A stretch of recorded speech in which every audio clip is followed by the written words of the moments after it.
Hello guys, welcome to Pronouncist, your pronunciation guide.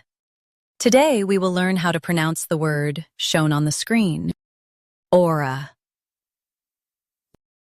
First, let's hear its American pronunciation, aura.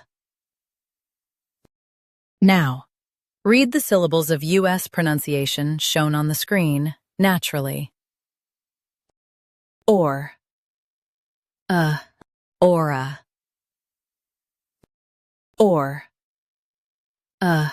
Aura. Now, let's focus on British pronunciation of this word. Aura.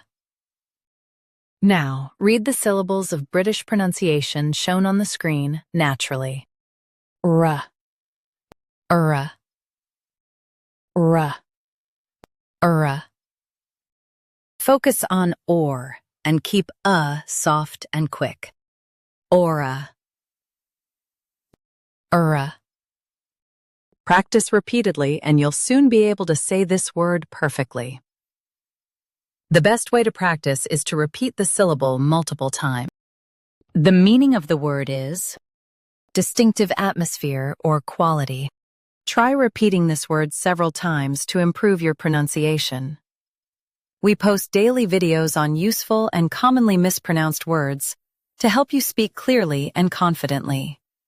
Like this video and subscribe to Pronouncist for more pronunciation guides. Thanks for watching us.